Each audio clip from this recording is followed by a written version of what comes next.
زیادہ ٹیسٹ کرتے جائیں گے جن میں سمٹمز نہ بھی ہو. فرض کریں آپ نے 100 لوگوں کے ویسے ہی جس طرح ہم یہاں بیٹھے ہیں ہم سب کے ٹیسٹ لے لیے تو اس میں پازیٹیو بہت کم ہوتے ہیں. تو جب کم ٹیسٹ ہوتے ہیں تو پازیٹیوٹی ریٹ جو ہوتا ہے وہ زیادہ آتا ہے. تو اس لیے ہم نے ٹیسٹ بڑھانے کے لیے کہہ دیا ہے. آج صوبوں کے چاروں کے چیف سیکرٹری بھی آن لائن موجود تھے. چاروں چیف سیکرٹریز کو کہہ دیا گیا ہے کہ وہ اس کو انشور کریں. ایک بات تو حقیقت ہے کہ ہم تقریباً 85+ ہماری قوم جو ہے وہ ویکسینیٹڈ ہے. اور بوسٹر کی ایک کیمپین ہم نے بھی دوبارہ بھی شروع کی ہوئی ہے جیسے کہ آپ کے علم میں ہے.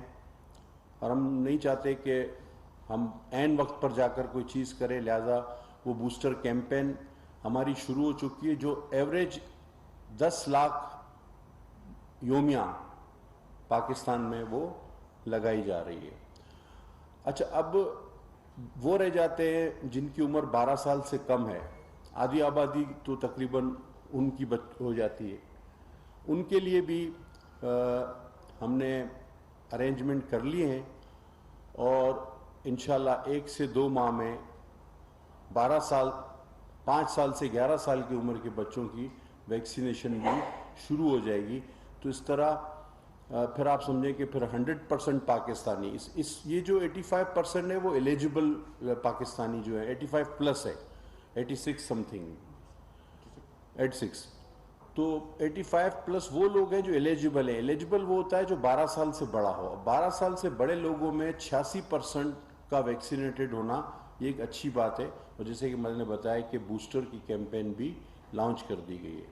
تو لہٰذا میں دوبارہ آپ سے کہوں گا, میں نے آپ کو بتا دی احتیاطی تدابیر بھی, کہ عوام الناس میں یہ بات پھیلانے کی ضرورت ہے کہ کرونا کم ضرور ہوا تھا لیکن موجود ہے, اس کے ویریئنٹس موجود ہیں. جیسے ابھی اومیکرون ہے ہمارے پاس جو کہ نقصان دہ کم ہے لیکن پھیلاؤ اس کا بہت زیادہ ہے, اور خدا نخواستہ یہ نقصان دہ میں تبدیل نہ ہو. اس لیے احتیاطی تدابیر ہمارے لیے بہت ضروری ہیں. NCOC روزانہ کی بنیاد پہ ڈیلی جو ہے وہ اپنی میٹنگ کرتی ہے, اعلامیے بھی جاری کرتی ہے جو آپ تک بھی پہنچتے ہیں.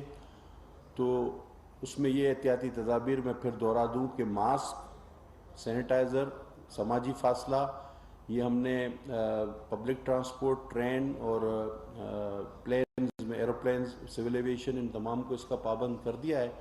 اور ہم چاہیں گے کہ آپ کے ذریعے پبلک تک بھی یہ پیغام جائے کہ کلوز گیدرنگز میں یا مارکیٹس میں یا آنے والے دنوں میں جو مویشی منڈیاں ہوں گی اس کو بھی ہم نے انشور کیا ہے کہ وہ بھی اس کی SOPs کی پابندی کریں.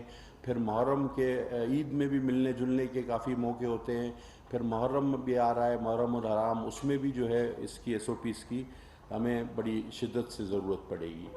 اور آپ کے ذریعے پیغام جائے گا تو بہت اچھا رہے گا, ہم وقت سے پہلے اس پہ تیار ہوں. بہت شکریہ. اس میں اگر آپ لوگوں کو کوئی سوال ہو. ایک منٹ کہ آپ نے ابھی ذکر کیا کورونا کے بڑھنے کا, ایک تو ہمیں سب سے بڑا مسئلہ اس وقت یہ درپیش ہے کہ سٹیز کی جو آپ کی رپورٹ ہے وہ ہمیں نہیں ملتی کہ کس شہر میں کیا ریشو جا رہی ہے. اور دوسرا یہ بتائیے گا کہ پچھلی حکومت چونکہ وہ تو نہ سنتے تھے نہ مانتے تھے, تو پچھلے دور میں جو کچھ کورونا کے نام پہ کرپشن ہوئی اس پہ کوئی تحقیقات کریں گے آپ؟ پہلی بات کا جواب تو میں آپ کو دے دوں کہ آپ کو روزانہ کی بنیاد پہ اب NCOC کی طرف سے روزانہ کی بنیاد پہ پوری رپورٹ جس طرح پہلے آتی تھی, ویسے ہم بیچتے تو رہتے ہیں لیکن پھر بھی اب میں پابندی سے اپنے ED NIH صاحب کو ہدایت دے دیتا ہوں, یہ آپ لوگوں تک روزانہ پہنچ جائے گی تفصیلی. دوسری بات آپ نے جو کی کہ کرپشن کے حوالے سے, اور آپ دیکھیں یہ میں پہلے بھی اسی فورم پہ یہ بات کہہ چکا ہوں کہ کرپشن کی خبریں آپ لوگوں کے ذریعے ہی 90% ہم تک پہنچتی ہیں, اور پھر ہم اس میں سالڈ چیزیں تلاش کرتے ہیں. ہم ان لوگوں کی طرح نہیں جو الزام بھی خود لگاتے ہیں, جو وکیل بھی خود ہوتے ہیں, جو جج بھی خود ہوتے ہیں اور فیصلہ کر دیتے ہیں. تو ٹھوس ثبوت ہر جگہ تلاش کیے جا رہے ہیں, اس شعبے میں نہیں. ہم باتیں کم کام زیادہ پر یقین رکھتے ہیں. آپ نے دیکھا ہوگا کہ پہلے یہ ہوتا تھا کہ فلاں نے یہ چوری کی اور وہ ثابت بھی کر دیتے تھے اس پہ, لیکن عدالت سے وہ بری ہو جاتا تھا. ہم الزام بعد میں لگائیں گے, پہلے سزا کروائیں گے. اور منسٹر صاحب یہ بتائیے گا کہ جو صورتحال ہے, آپ نے مذہبی اجتماعات کا ذکر کر دیا, لیکن اس وقت ملک میں جو سیاسی گہما گہمی ہے مختلف حلقوں میں جو ہے وہ ضمنی انتخابات ہونے جا رہے ہیں 20 حلقوں میں, اس کے ساتھ ساتھ اپوزیشن جو ہے وہ احتجاج بھی مسلسل کر رہی ہے, تو وہاں پر ایس او پی پر عمل درآمد کیسے یقینی بنایا جائے گا جب الیکشن ہوگا یا الیکشن مہم جو چل رہی ہے اس میں ایس او پی پر کیسے عمل درآمد یقینی بنائیں گے؟ اچھا, بہت شکریہ, آپ نے الیکشنز کا بھی اس میں تذکرہ کر دیا. میں نے لفظ اجتماعات کہا تھا, اس میں وہ جزوی طور پر سبھی امبریلا کے نیچے آ جاتے ہیں. جو بھی اجتماع ہے, چاہے وہ مذہبی ہے چاہے سیاسی ہے, اس میں یہ تمام ایس او پیز, اب سیاسی پارٹیوں کو تو خود بھی اتنا تو ہونا چاہیے کہ وہ اپنے لوگوں کو کہیں, ہماری طرف سے تو ریکویسٹ ہے کہ ان ایس او پیز پہ عمل کریں. پولیٹیکل پارٹیز کو بھی کہنا چاہیے, اور یہ آپ کی اچھی تجویز ہے. ہم الیکشن کمیشن کو بھی اس بارے میں تھوڑا سا کہہ دیں گے کہ جی جس دوران جہاں جہاں بھی ضمنی الیکشن ہو رہے ہیں, جو بھی صورتحال ہے, تو اس میں کوشش کی جائے گی کہ اس کو پورا کیا جائے ایسے ایس او پیز کو.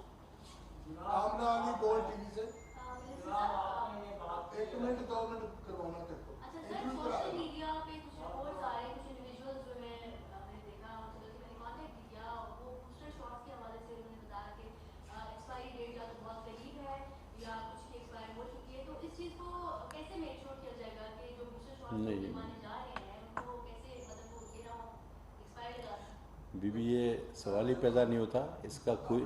کوئی ایک کیس بھی ایسا, ہمارے پاس سارا کمپیوٹرائز ریکارڈ ہے, اور ہاں سارا کمپیوٹرائز, اور اس پہ جو بار ہے, کوڈ بار ہے, وہ ریڈیبل ہے, تو پاسبلٹی ہی نہیں کہ ایکسپائر ہو. یہ ویسے ہی آپ سمجھتی ہیں ہر چیز میں ایکسپائر ہو جاتا ہے اس پہ. جی شور. ناصر بٹ اب تک جناب آپ نے کہا کہ یہ مہم شروع کرے اور آپ کی وزارت سے کیا جاتا ہے, جو اخبار میں آپ اشتہار دے کے کالا پیتے اور آپ بڑی ذمہ ہو جاتے ہیں, یہ 22 کروڑ عوام کو کیسے آپ کا پیغام پہنچے گا؟ یہ ابھی ڈاکٹر صاحب شکریہ. دو چیزیں ہیں, تو یہ بتا دیجیے, ہم نے دیکھا جب لاسٹ گورنمنٹس میں بھی کرونا کی بات کی گئی اور کچھ جو پولیٹیکل چیزیں تھیں بھی پابندی عائد کی گئی, تو کہا گیا کہ جیسے ہی پولیٹیکل کیمپینس کا آغاز ہوتا ہے کووڈ بڑھ جاتا ہے, فیگرس کو چینج کر دیتے ہیں, یہ الزامات لگ رہے ہیں. پی ڈی ایم کا احتجاج ہوا, کہا گیا کرونا بڑھ گیا, حکومت جو ہے وہ احتجاج روکنے کی کوشش کر رہی ہے. ابھی بھی یقیناً پولیٹیکل گہما گہمی جاری ہے, ان کو کیا اس پہ کہنا چاہیں گے اگر اس طرح کا رسپانس آتا ہے؟ تو پہلی بات. دوسری بات یہ کہ گزشتہ حکومت میں ہم نے دیکھا کہ این سی او سی تو موجود تھا, لیکن کبھی بھی رپورٹرز کو, بیٹ رپورٹرز کو دعوت نہیں دی گئی, ہمیں این سی او سی وزٹ کرنا نصیب نہیں ہوا, کبھی ہمیں بریفنگ نہیں دی گئی, کبھی اعتماد نہیں دیا گیا, سجیشنز نہیں لی گئی. جو ہمارے کافی لوگ ایسے ہیں جو کووڈ پازیٹیو ہو چکے تھے, کیا ابھی بھی ویسا ہوگا؟ بہت شکریہ. میں بڑا تفصیلی سوال تھا, اس کا مختصر سا جواب دے دوں گا. دیکھیں, کوئی سیاسی اجتماع اتنا بڑا مجھے تو نہیں لگا جس میں, ویسے ہونا چاہیے, یہ تدابیر احتیاطی ہونی چاہیے. کتنے لوگ جمع ہو رہے ہیں آج کل کسی کے پاس کہ جس کو آپ سمجھیں, میں تو اس کو اجتماع ہی نہیں سمجھتا. لیکن چاہے اجتماع 20 کا ہو 25 کا ہو, میری گزارش ہے کہ اپنے کارکنان کو ماسک اور یہ سینیٹائزر ضرور دے دیں. دوسری بات, این سی او سی کا آپ نے جب چاہیں جیسے چاہیں آپ اپنا ڈیلیگیشن فارم کر لیں, آپ کی ایسوسیشن ہے, آپ ہمیں لیٹر لکھ دیں, خط لکھ دیں ہمارے E D N I H کو. میں جنرل صاحب سے ریکویسٹ کروں گا, آپ کے ڈیلیگیشن کو پورا این سی او سی بالکل اس کو معائنہ کرا دیں گے. ٹھیک ہے. محترم صاحب, کرونا سے اللہ پاک سب کو بچائے, آمین. لیکن کرونا کی مہم کی جو ہے نا وہ آگاہی مہم کی زیادہ بات کی جاتی ہے, تشہیر کی جاتی ہے, لیکن جن اسپتالوں میں کرونا کا علاج ہوتا ہے وہاں پر فیسلٹیز نہ ہونے کے برابر ہوتی ہیں. مریض وہ فیسلٹیز اویلیبل نہ ہونے کی وجہ سے موت کے منہ میں چلے جاتا ہے, اور اس طرح کے بے شمار کیسز جو ہے ہمارے سامنے ہیں, جو مریض کرونا کا مؤثر علاج نہ ہونے کی وجہ سے موت کے منہ میں گئے. اس حوالے سے آپ کے کیا مؤثر اقدامات ہیں؟ میں آپ کی بات سے بہت حد تک اتفاق کروں گا. یہ جب شروع میں کرونا کی ہائپ آئی تھی اس کی, تو یقیناً یہ